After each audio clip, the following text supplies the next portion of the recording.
for our previous video, the Fair and Lovely one, my dad, he said that it looked like we made our skin tones drastic, like on purpose. I can't get over that. To make a point in the video. No, there's no filter. There's no corrections. No, this is what we look like. We're the same race.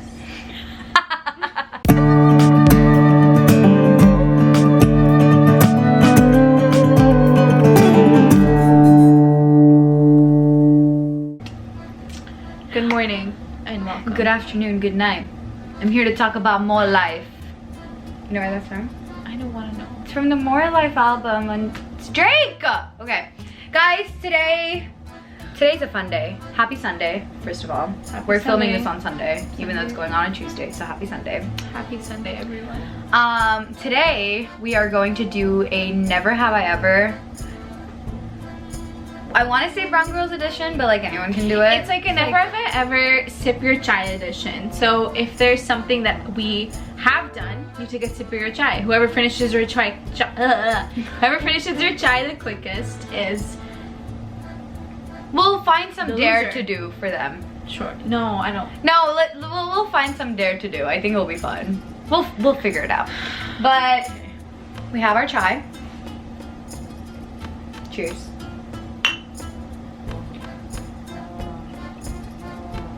All right, let's get started. Never have I ever lied to my parents about where I was.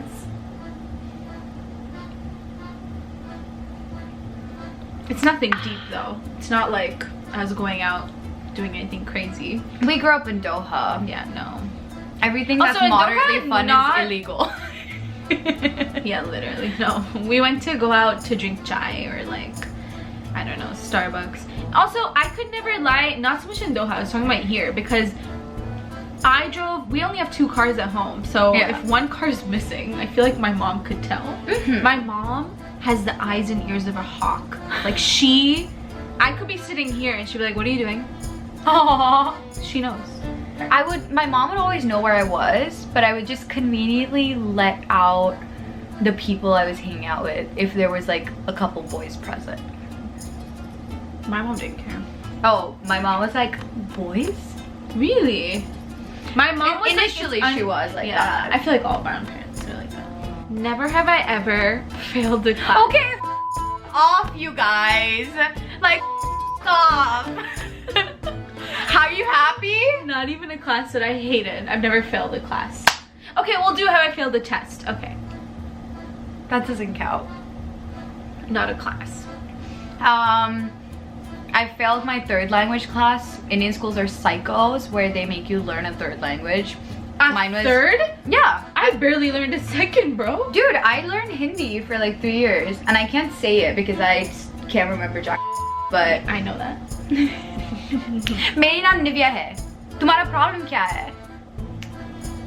Okay, next. Never have I ever had Maggie for breakfast, lunch, and dinner.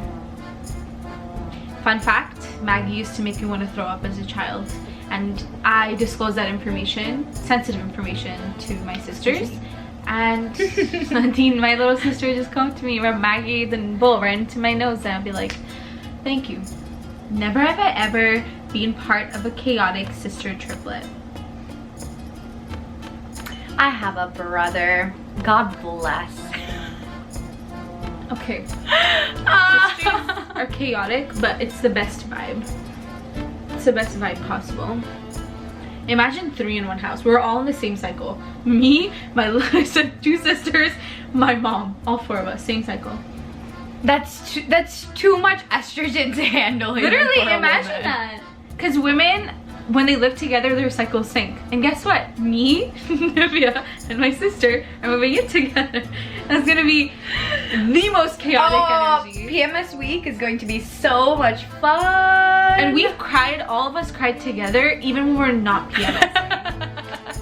So every time we hang out. every time someone cries. Someone cries. Never have I ever been to a brown party just to eat the food. That's the only reason that a why I go to joke? brown parties.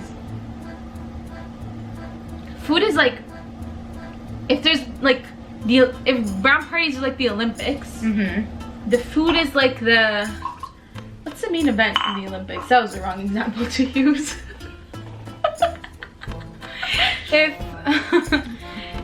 If brown parties was a race, the actual race would be the food.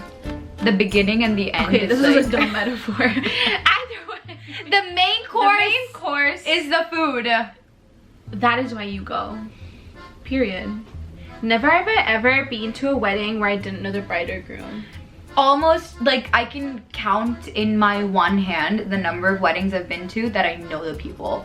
Almost every wedding I go to, I don't know. If anyone's wondering, this is how you hold a cup. You go to the wedding to eat. Yeah, you go anywhere to eat. Nothing else. Like, I've been to weddings where I haven't even walked up to the bride and groom to say anything. I just go straight to the food. No, because like, also, Desi weddings are so big. Yeah. Like, the invite list is like usually like 1,000 people. Really big. So it's more of like an event, like a crazy event where like people just come, socialize, eat. If they have a present, they go drop off the present. Give like your little envelope with money. That's yeah, you go get a picture with the bride and groom, and that's it. That's only part of like married life that I look forward to, the money. Never have I ever been told that I've gained or lost weight by a random auntie or uncle.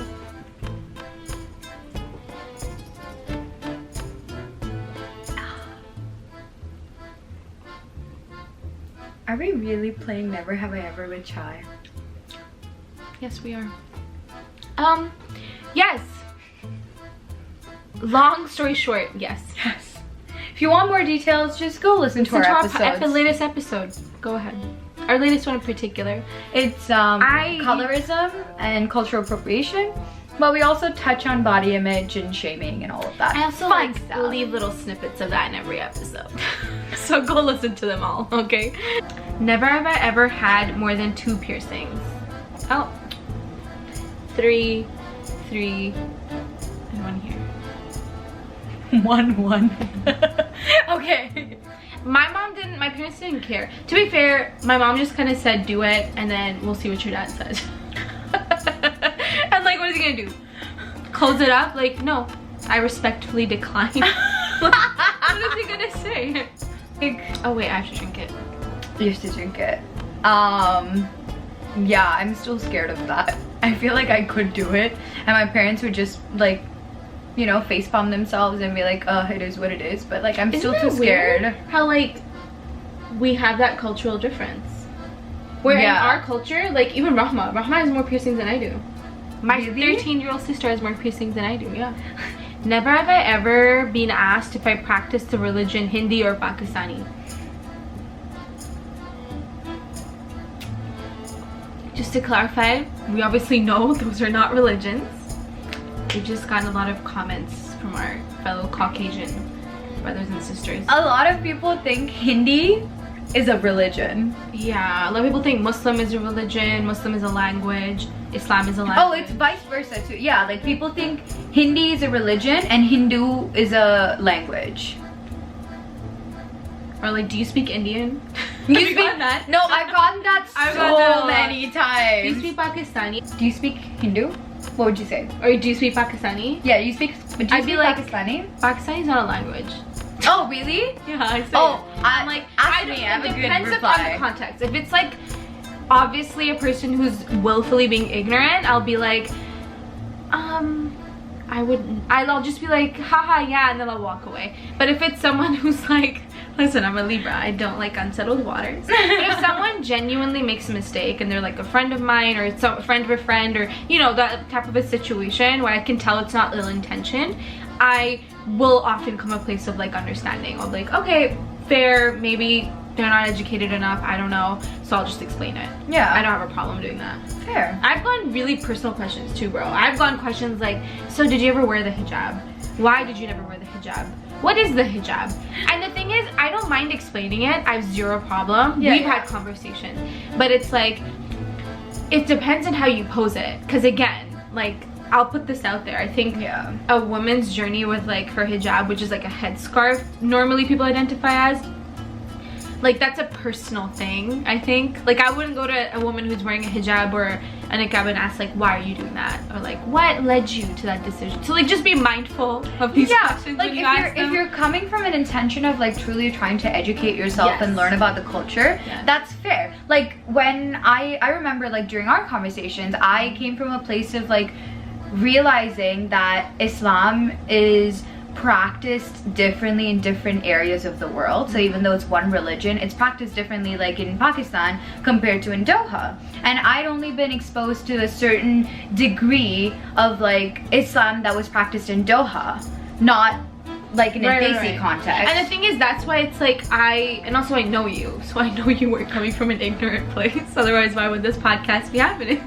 But like, it's for someone, it just depends. Safe bet is, if you feel like you shouldn't ask it, even the slightest, don't ask it. Creates an uncomfortable situation. Pull them aside maybe, ask for like, oh, let's go out for a coffee, and then like when they're hanging out, maybe slip it in. But like, I don't think it's that relevant, you know? Or like you can just, you can fully disclose where you're coming from, being like, hey, you're actually like the first person who practices this religion who I've like gotten close to, and I want to use this opportunity to ask a few questions that I had about like the cultural and religious experience, if you don't mind. If you like fully disclose your intention and where you're trying to come from, if it's a rightful person, they would never take that to offense. It's an opportunity to learn and share. Do you speak Indian? I think it would be awfully difficult considering that there are over 2,000 dialects in India. Okay, well I can't do that. That's my go-to thing, and they're like, that's pretty good. They kind of get starstruck being like, there are 2,000 languages, and I'm like, no, I didn't say 2,000 languages. I said over 2,000 dialects. So there are multiple languages, but there are so many variations of multiple languages that there are over 2,000 officially identified dialects. How insane is that? 2,000. I can barely speak 2 languages correctly. I know. I can barely speak my mother tongue correctly. Literally. Never have I ever been grounded for bad grades. That's the only reason I would get I would get grounded. I would never get grounded. I've never been grounded in my life. In our family, it wasn't grounding. My mom would be like, I'm mad at you. And then 2 minutes later, she'd be like, do you want to come eat? So, no. And also, I never, to be fair, I was a pretty good student. So like, I never, like if I got a grade that I wasn't satisfied with, I was a nerd, allow it. If I got a grade I wasn't satisfied with, you as your sister, I would cry first. And my mom would be the one who's like, you need to chill. Why don't you go out this weekend? Don't worry about your grades. And I'd be like, Mom, you don't get it. Okay, no. I will share my grounding stories. This is like the entertainment part of Nivya's segment. So I get, and these weren't bad grades to be fair. These were like average 80s, okay? But so it's it's like, no, my parents wanted 90s. Bro, I'd get 70s. Mom would be like, well done. Okay, you tried your best. To be fair, it would be like 75 to 80, like an average grade. And my parents would be like, no, you have to study, because like that's the one thing that I would hate to do, which is study, because like it was pushed on me. And so I would do anything but study. So I've done the thing where like you have a textbook open but you have an iPad in front of you, or you have a textbook open and you have a storybook in front of you, or I would say I'm studying but instead I'd be drawing or doing something, because like they would confiscate everything. So I remember strictly there was this one time where my grades weren't good. My parents were so exhausted with my and also by bad grades I mean like mediocre grades, that they were like, they gave me this big cardboard box and they were like, Nivya, you have 30 minutes to take down all of the storybooks, all of the decor, all of the creative elements except for your textbook, put it in this box, and you put this box in the main corridor so you're not allowed to touch it. What did I do? I did all of it, but I made sure to leave a box of chalk and 2 storybooks I hid under the sofa. And even though all the crap was like in the main corridor, I still continued to do it. And I would stay up until like 3 a.m. like a psycho. And the paint on my walls back in Doha, they weren't the powdered finish. There was like it was a glossy finish. So if you drew with chalk, you can just rub it off. And so I would use chalk and draw crazy things on my entire wall and leave that. And the next morning my parents would come into my room and be like, she's never gonna learn. You're such a demon child. I was creative, okay? Like, I'm book smart, but also I was desperate for creativity. And so nothing's gonna stop me down to for like that. the education systems too. Yeah. Mine was very freeing. Like, I took all the subjects that I loved. My dad tried to make me understand that a career in the arts wasn't gonna be great, but joke's on you, Dad. I'm gonna graduate with a journalism degree and no job prospects. Okay. You can't joke about that. I'm in the same prospect as you. Yes, sis. I mean, if you want to hear the experience of the Indian school situation, listen to our first episode. Go ahead. I dare you. I double dare you, Never have I ever snapped at an auntie. I'm the poster child for that. Okay, let me be clear. When I say snap, I'm usually really good at having diplomatic conversations. I don't fully snap. I just get very passionate. Oh, really? I just get very like, I respectfully, it's like, you know those conversations you have in like your college, like university, like discussion boards, like everyone's like, I respectfully disagree. That, but the Urdu version is way more passionate. I'll just be like, I think you're wrong. Like, I'll say that, but I won't snap. I'll just be like, in my head, I'm like, yes. But out loud, it's literally just like, I think you're wrong. Really? And I'll just be like, I think that opinion is really outdated, or I think that opinion is really one-sided, or I think that opinion is very homophobic, xenophobic. Not really xenophobic, I take that one back. Usually it's homophobic, transphobic, sexist. What other ones are there? Sexist, a lot. misogynistic. Misogynistic, you know the deal. Yeah. I don't snap. I get very passive aggressive. We're the same! and no, the funny thing is my dad, this is like the one big lesson he tries to like reiterate to me all the time. He goes, Nivya, you can either be right or you can be happy. I feel like you need and advice. No, and the thing is, like, I do get very butthurt when like because I'm an overly empathetic person when it just comes to like personality, and I get really butthurt when people are not able to reciprocate the same level of, not even the same level of empathy, but or at least attempt to try to be empathetic, to understand different perspectives. And so like stubbornness is definitely a pet peeve of mine, where it's like, it's not an extremely negative thing. You can be stubborn and have your own opinions, but you should be willing to hear the other person out and be open enough to respect the differences, whether you accept it or not. I think that doesn't work in our culture because we have this idea of like, if someone older than you is talking about something, they automatically, regardless like they know of, better. Yes, regardless of their experiences and your experiences or whatever, they know better. And I think we need to destigmatize that. Period. Never have I ever woken my mother up because I missed the school bus. Again, a freak with timing. I'm really good with it. No explanation needed, Nivya. No explanation. Your mom is disappointed enough. She's fine. It's okay. No need to explain. She would hate it. Cause like Why would you do that? As soon as we left for the bus, she'd be in the shower. So I'd have to disturb her in the shower and be like, and she'd be like, yo, in the quarantine, like, and she'd be like, she wouldn't swear, but she'd be like, ugh, I have to like go drop you off and then go to work. I'm already like on the time. And she'd always complain, being like, I barely get time to get ready for myself because I have to make breakfast. And then she'll like go at it. Your mom is so funny. Her mom is my best friend. Never have I ever forged her parents' signature. You have? You didn't tell me this! And I did it for stuff like, for example, I hated PE classes, like physical education classes, gym classes, whatever. and I would forge like a signature, like my knee would hurt. I'm like, Dania doesn't feel well today because your knee hurts. Please excuse her from PE this today. Oh, you would fake notes from parents to teachers? Yeah. Oh, for baby, that was the opposite for me. What? My teacher would write down notes being like, she didn't bring this book, she was too loud in class, she created this ruckus. And I wouldn't show them to my mom. I'd forge her signature, show it to my teacher, everyone would forget. And the next day, I would tear that sheet out of my planner and pretend it's not there anymore. No, she's a psychotic person.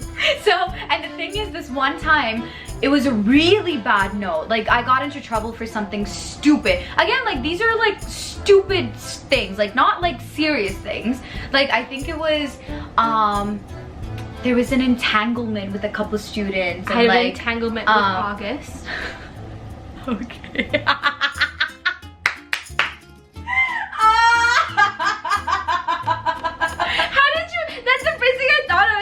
TikToks. I had an entanglement with God. That was an intense situation. Intense. Anyway. No, wait, let me finish the story. Yeah, go ahead. So, it was a stupid note, and I was really paranoid because I was too much of a to like ask my parents to sign it because I didn't want them to know.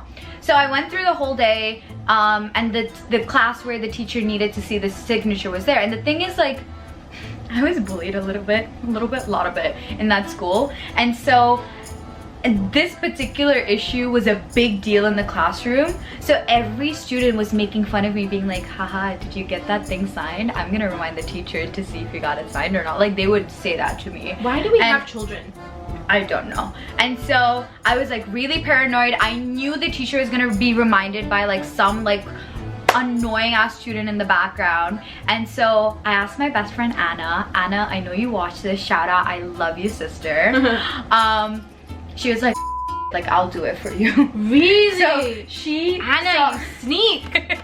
What? She saw my mom's signature, forged it.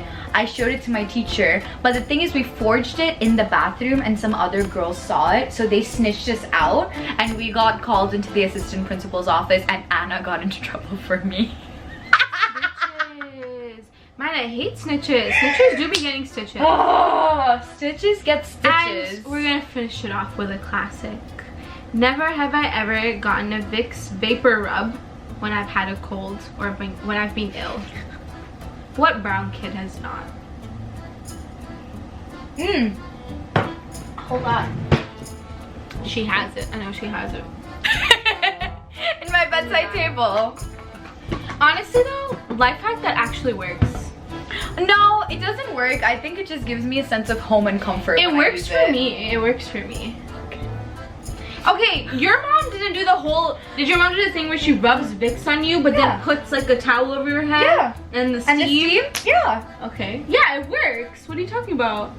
Okay, it would make you feel better for like 30 minutes. Okay, we'll allow it. 30 minutes is still... Yo, my mom would like would put Vicks at the bottom of my feet and put socks as a way to trap the Vicks vapors and push it into my body. And she still does that. And again, this whole video is me just learning tips and tricks, okay, for the future. I want to torture my kids. Of course. This is how you do it. Tips for you guys.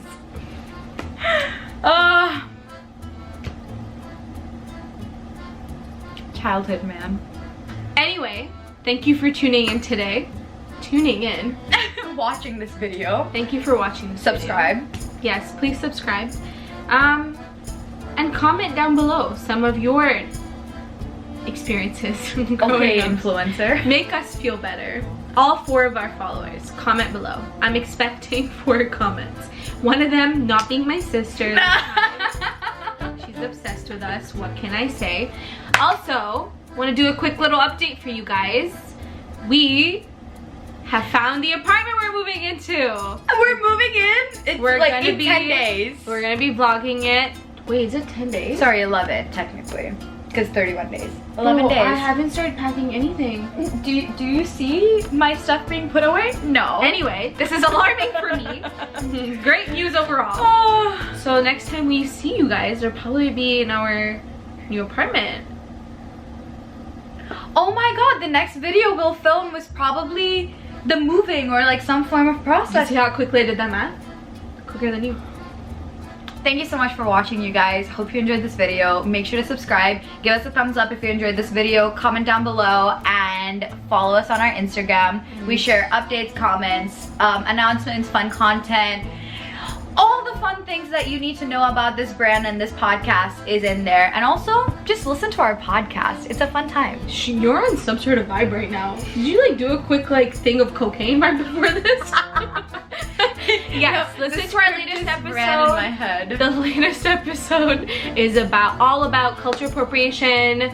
Iggy Azalea. You'll see how the two fit Selena together. Gomez. And go ahead, check it out. We'll come at you with a new episode every other Tuesday. Keep an eye out. Peace out. See you later. You don't want to say our tagline anymore? I think we're good. We like ours a little dirty. Bye. Oh, sneaked out of the house. I've never done that. Oh, ask me these things. This is great.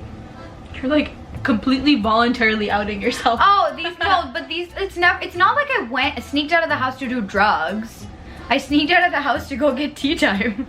Because that's how good the chai was back there.